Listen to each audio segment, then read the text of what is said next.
My name is Agnes Periwinkle. I am 78 years old, and I live in a quiet cottage at the Pine Ridge Retirement Community. My life is small, but it is safe. I have my garden and my memories of Arthur, my late husband.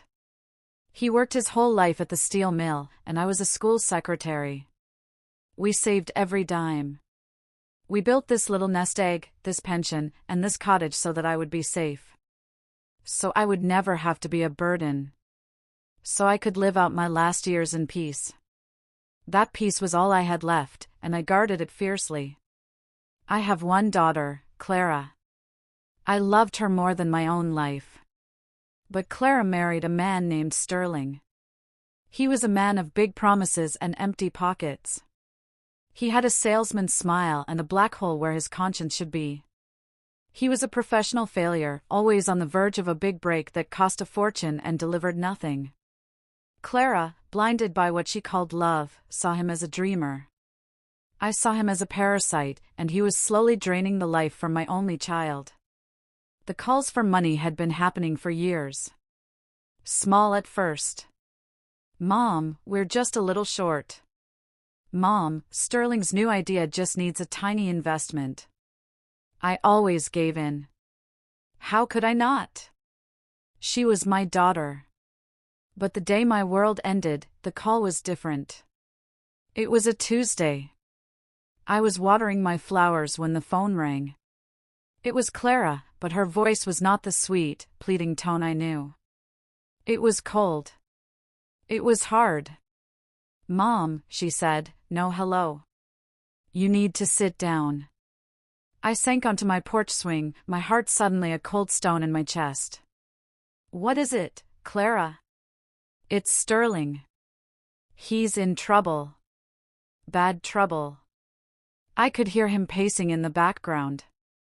"He owes money, Mom. A lot of money." I closed my eyes. "How much, Clara? How much this time?" She took a deep breath. $500,000. The number hung in the air, impossible. It was everything. It was more than everything. "Clara," I stammered, I don't have that. That's my entire pension. It's the house. It's all I have to live on." The silence on the line was heavy. Then Clara said the words that stopped my heart. "Well, you're old, Mom. How much longer do you really need it?" I couldn't breathe. It was as if she had slapped me. What did you say?" Sterling's voice suddenly boomed on the speakerphone, cruel and impatient. "A nursing home, Agnes. That's what she's saying. If you give us the money, you'll be broke.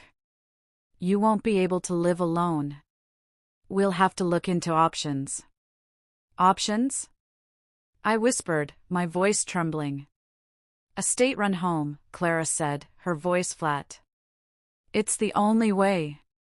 We need the money by Friday, Mom. Or the people he owes, they're going to come for us. And if they can't get it from us, they'll come for you."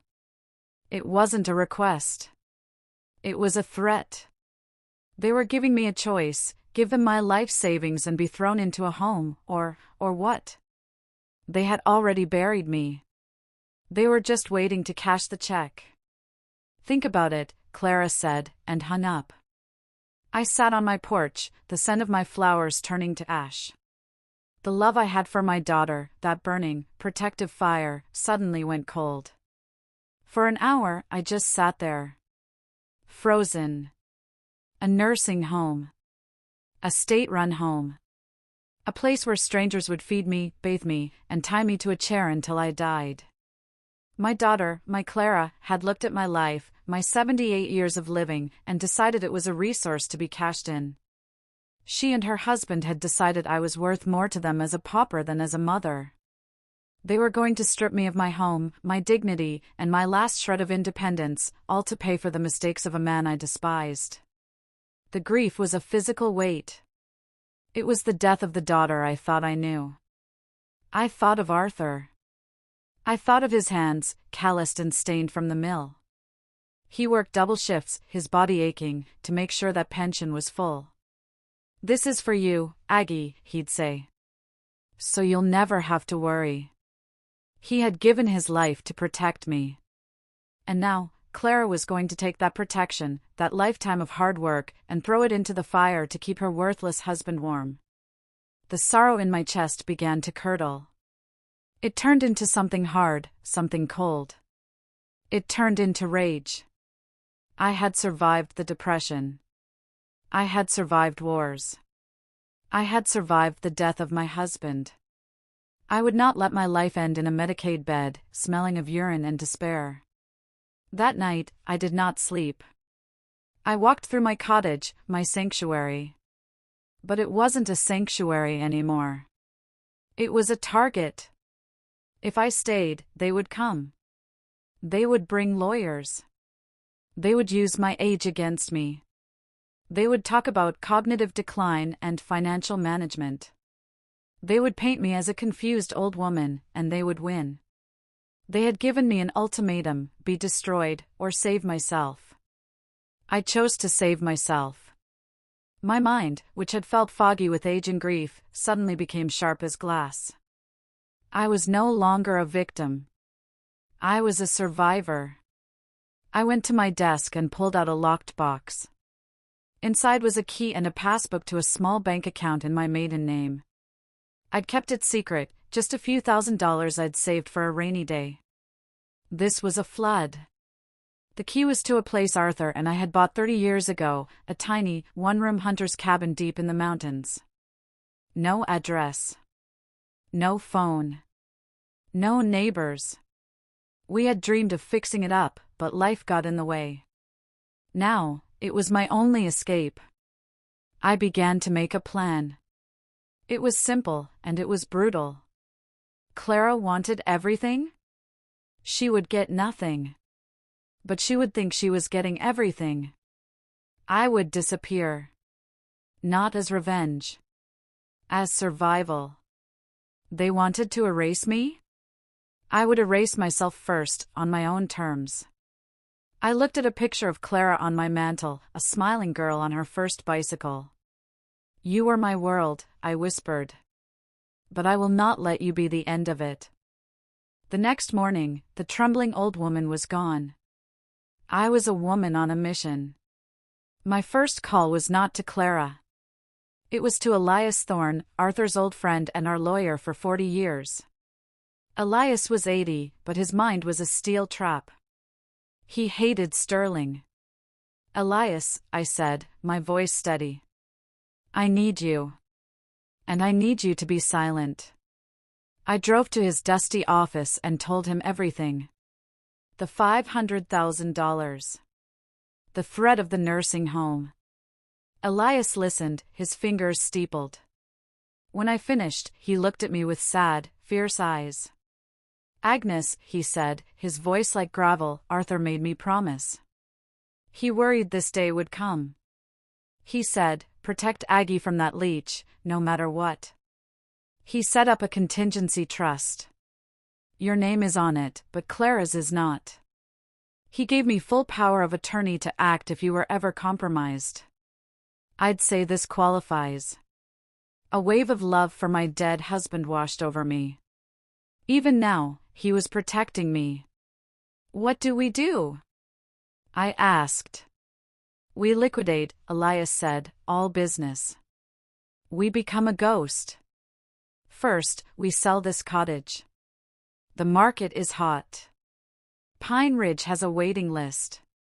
I can sell it for cash in 24 hours to an investment group. They won't even inspect."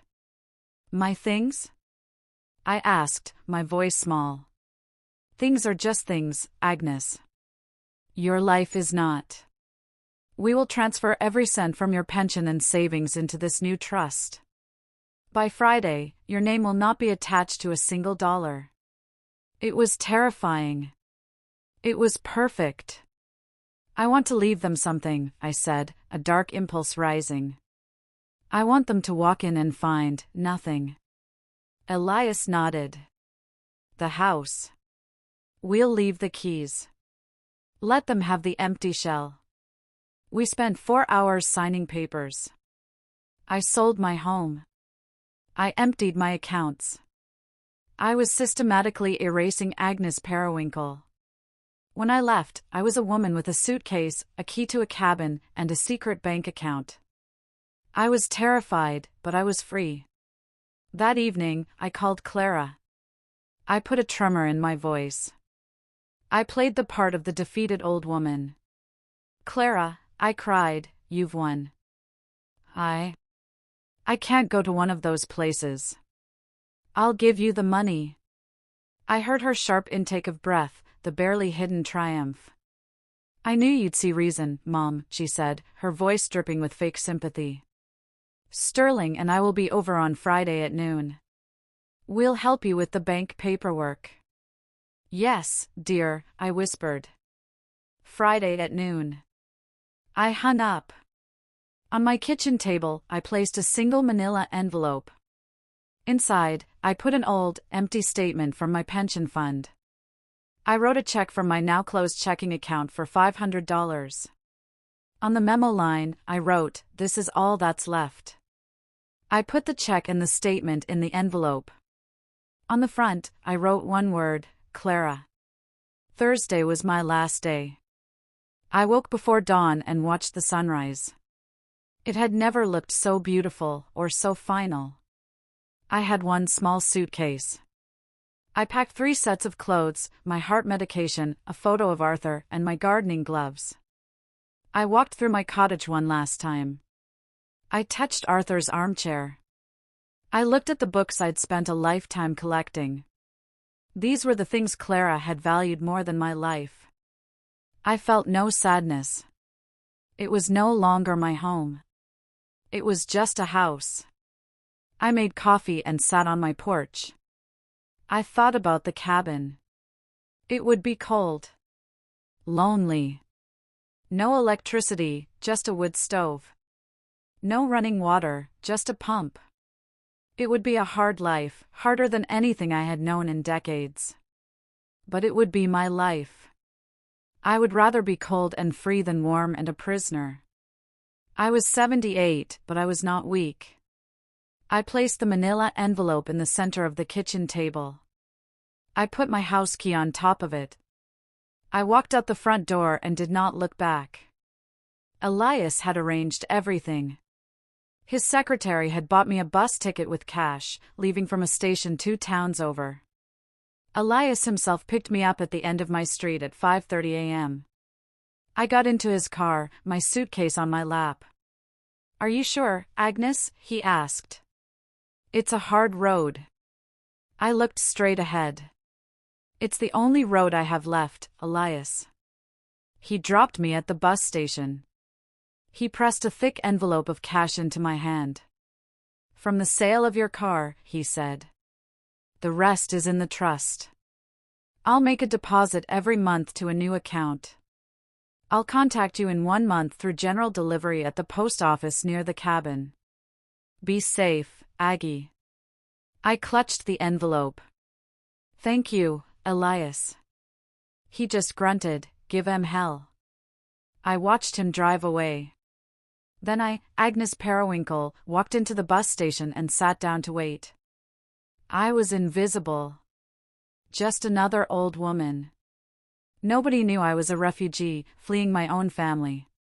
As the bus pulled away from the curb, I felt a single tear roll down my cheek. It wasn't sadness. It was relief. The old Agnes was gone. The new one was just beginning. The bus ride was long. I watched the world I knew disappear. The suburbs melted into farmland, which then rose into the Appalachian Mountains. I changed buses twice, each time getting on a smaller, older bus that went deeper into the hills. By the time I arrived, it was dark. The final stop was a tiny town with a gas station, a post office, and a diner. My legs were stiff as I stepped off. The air smelled of pine and damp earth. I gave the only taxi driver the directions to the old logging road. "Ma'am," he said, "there ain't nothin' up that road but trees. And it's washed out." "I know," I said. "A cabin. Just take me as far as you can." The car bumped and rattled for 20 minutes, climbing into the darkness. Finally, he stopped. "This is it. Road's gone.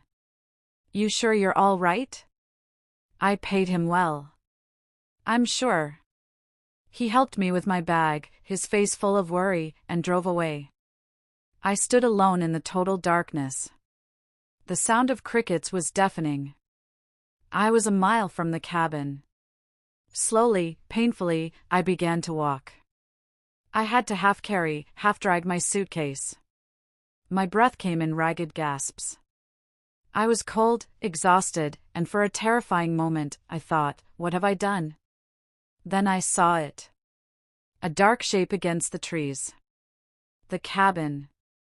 I fumbled with the cold, rusty key. The door creaked open, releasing a smell of dust and mildew. I shone my flashlight inside. One room. A table, a cot, and the big, black wood-burning stove. It was filthy. But it was safe. I was too tired to do anything. I laid a blanket from my suitcase on the dusty cot and collapsed, still in my coat. I woke to sunlight streaming through the dirty windows. I sat up.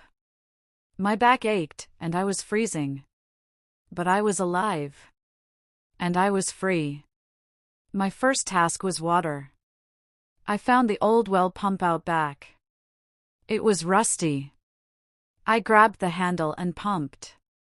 Nothing. I pumped again, putting my whole body into it. Nothing. Panic rose in my throat. I couldn't survive without water. "No," I said aloud. "You will not give up." I pumped again and again until my shoulders screamed. And then, a gurgle. A cough. And finally, a stream of rusty water. I let it run until it was clear and cold. I cupped my hands and drank. It was the sweetest water I had ever tasted.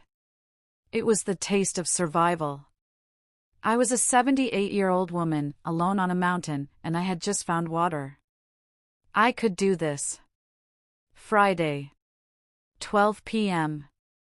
As I was drinking water from my hands, Clara and Sterling were pulling up to my cottage. I know what happened because Clara told me, much later. They arrived in Sterling's leased BMW, radiating victory. They had come to collect. "Why isn't she answering?" Clara snapped, annoyed. "She's probably napping," Sterling replied. "Old people sleep all the time." They found the door unlocked. I had left it that way. "Mom?" Clara called out. "We're here. We're here to help." The silence of the house was the first thing that felt wrong. Clara walked into the kitchen and saw it. The single manila envelope on the empty table. My house key sat on top of it. "What the hell is this?" Sterling said, tearing it open. He pulled out the contents. The key. The empty pension statement. And the check for $500, with the memo line, "This is all that's left." Clara's first thought was that I'd been robbed. But Sterling knew. His charming face twisted into a mask of pure rage. "The old bat," he screamed, his voice echoing in the silent house. "The old witch. She's hidden it. She's run." Clara was confused. "What are you talking about? Where is she? Where is the money? Don't you get it, you idiot?" he spat at her. "There is no money. She's gone. This check is from a closed account. It's a joke. She's mocking us." Clara sank into a chair. It wasn't possible. Her sweet, timid mother couldn't have done this. "Where would she go?" Clara whispered. "She's 78. She has no one." I don't know, but I'm going to find her. Sterling roared. He stormed through the cottage, yanking open closets, pulling drawers, looking for bank statements. But there was nothing. Just my clothes. My books. Worthless. He was a man possessed, tearing apart the home of the woman he had planned to bankrupt. Clara sat at the table, staring at the $500 check. We have to find her, Sterling, she cried, panic finally hitting her. What are we going to tell them? Sterling froze. He had forgotten about the people he owed the money to. The people who were not as kind as an old woman. You, he said, pointing a shaking finger at Clara. You are going to fix this. You're her daughter. Call the police. Tell them she's missing, that she's senile. We'll get a court order. We'll find her, and we'll get that money. Clara looked at the man she loved, now revealed as a desperate, cruel bully.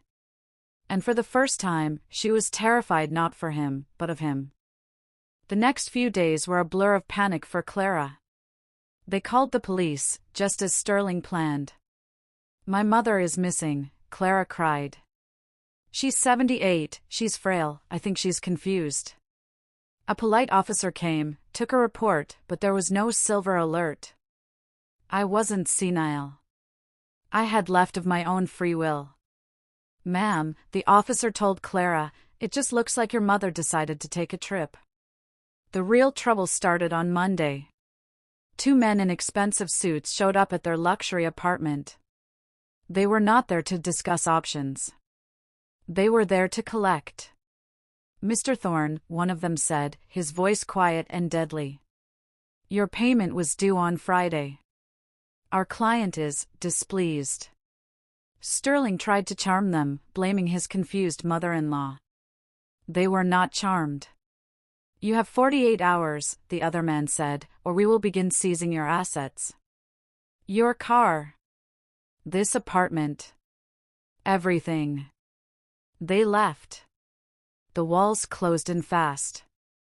Their credit cards were declined. A tow truck came in the middle of the night and took the BMW. Then, the manager from Pine Ridge called. Ms. Miller, he said, we were informed your mother's cottage has been sold. The new owners take possession at the end of the week. You need to clear out her personal belongings, or they will be disposed of. Clara was stunned. Sold? How could she sell it? The sale was handled by her attorney, Mr. Elias Thorne, the man said coolly. It was all perfectly legal. They stormed into Elias's office. Where is she? Clara demanded. Elias looked at them over his glasses. Your mother is safe. And she is of perfectly sound mind. She's been tricked. Sterling blustered. We are contesting it. Elias smiled a thin, cold smile. No, you're not. Your mother liquidated all her assets. The house is sold. The pension is in a protected trust. There is, to put it plainly, no money left for you to take. He handed Clara an envelope. It was a cease and desist, legally barring them from contacting me. You have bled her dry, Elias said with contempt. Now, you are on your own. Get out. They left, stunned. The safety net was gone. That night, Clara woke at 3 a.m. The other side of the bed was cold. Sterling was gone. He had taken his clothes, his passport, and the last $2,000 in their joint account. He left a note, I'm sorry. It's too much. You'll be better off. Clara was alone. She was 45 years old, hadn't worked in 15 years, and was now responsible for a $500,000 debt. The men in suits returned. They took everything. The apartment was seized. The furniture was auctioned. Clara was left with 2 suitcases and her old Honda. She was, for the first time, utterly destitute. She tried calling friends. They were Sterling's friends. They didn't answer. She ended up in a weekly rate motel that smelled of despair. She had no choice. She had to get a job. But what could she do? Her marketing degree was useless. She was too old, too out of practice. She sold her car for $1,500 just to keep a roof over her head.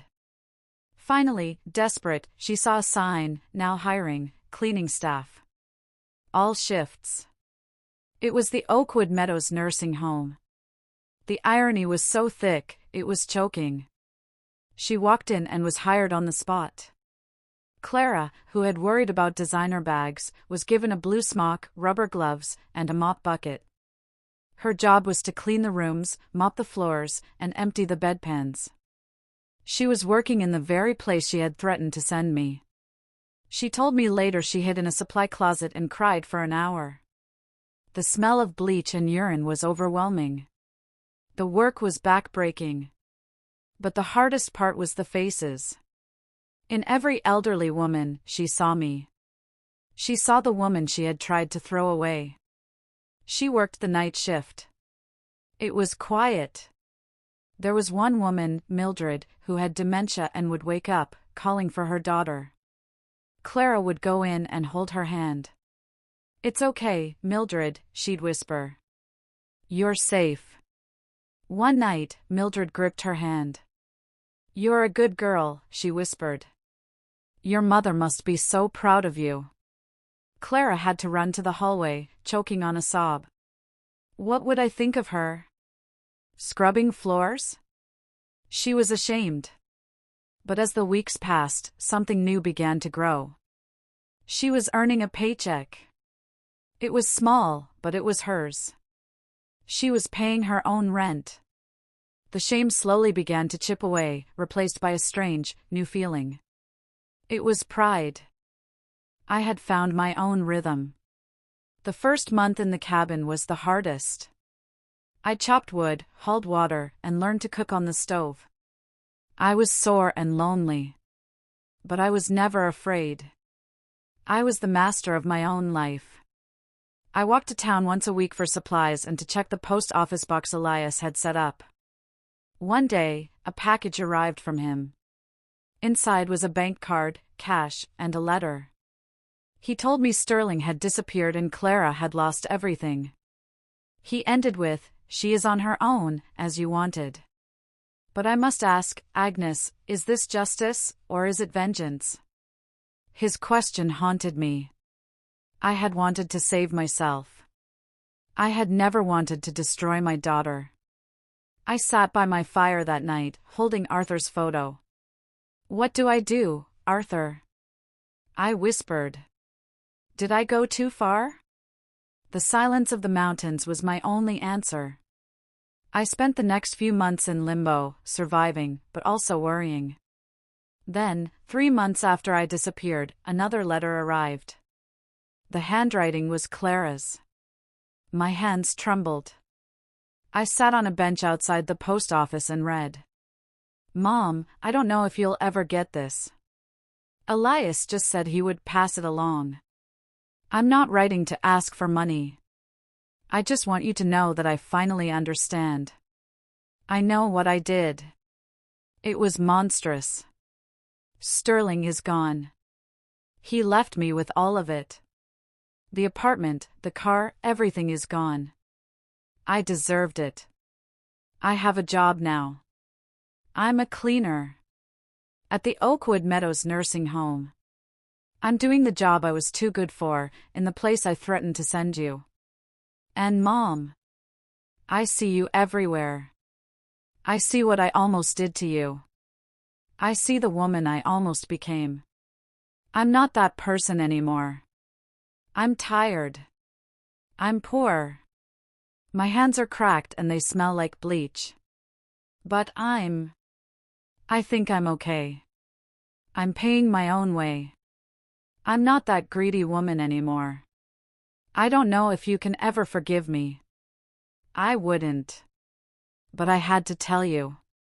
I am sorry. I love you. Clara. I read the letter 3 times, tears blurring the ink.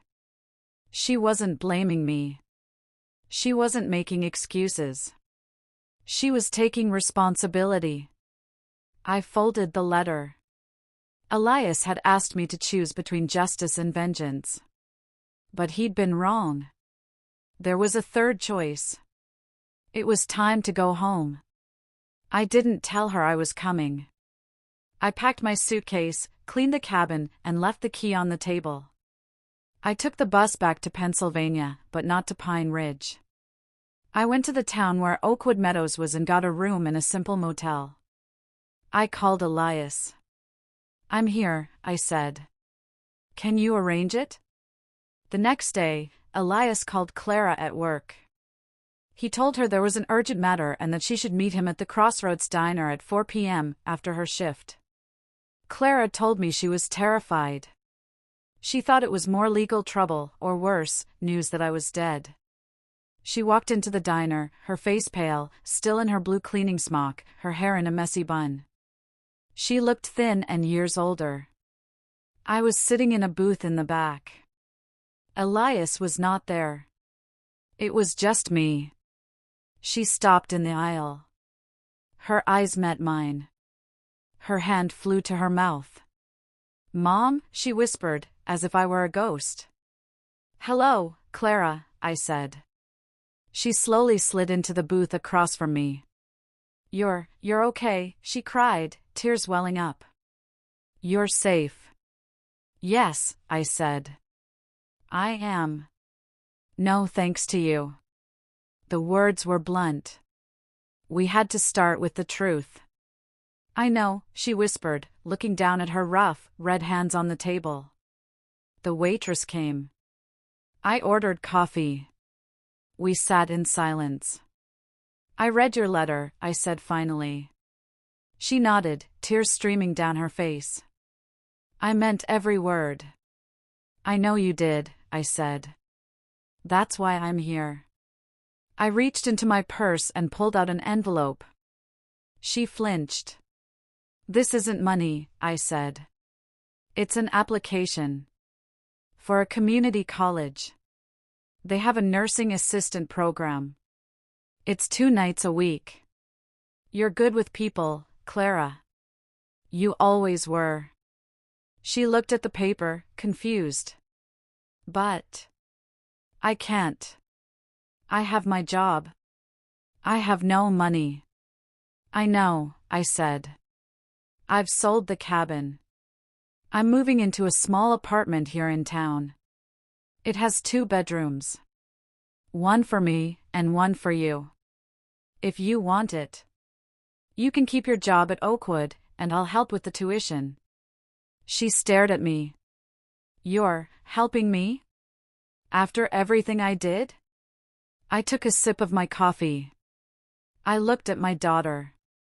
My broken, healing, changed daughter.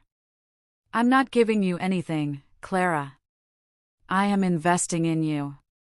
You will pay me back for the tuition. You will pay your half of the rent. This is not a handout. This is a hand up. You have to do the work. You have to prove that the woman who wrote that letter is the woman you are going to be." She broke down then, sobbing right there in the diner. "I will, Mom," she promised. "I won't let you down. Not again." I reached across the table and placed my hand on hers. Her skin was rough, just like mine. We weren't a rich woman and a spoiled daughter anymore. We were 2 survivors. It wasn't perfect. It wasn't fixed. But as I sat there, I realized I hadn't just saved myself. Maybe I had just saved her, too. Agnes's drastic choice forced her daughter to face reality. Do you think what Agnes did was right, or was it too harsh? Let me know your thoughts in the comments below, and don't forget to subscribe for more powerful stories. Thanks.